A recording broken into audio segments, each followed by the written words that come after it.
Hi, everyone. My name is Sarah Da Silva.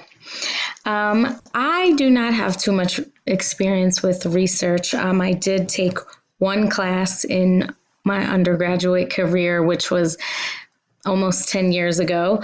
And it was pretty difficult for me. It was I think, statistics for a psychology class, and I definitely struggled with it. And that's about the extent of my research experience. Um, what would make learning fun for me? I enjoy interacting with others and being able to communicate and kind of bounce ideas off of each other. Also, just being in a supportive environment definitely makes things more enjoyable as well.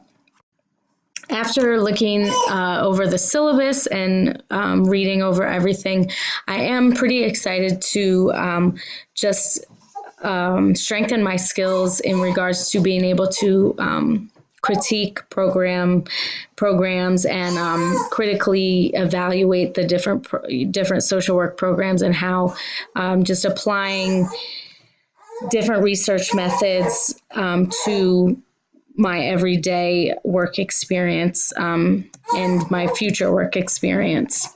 I'm also looking forward to the group project as well. I do enjoy getting to know other people, other classmates, and just learning from each other. I think that can be a really valuable thing. I'm looking forward to getting to know all of you better and reading some of your work. And I wish everyone the best of luck in the course. Thanks.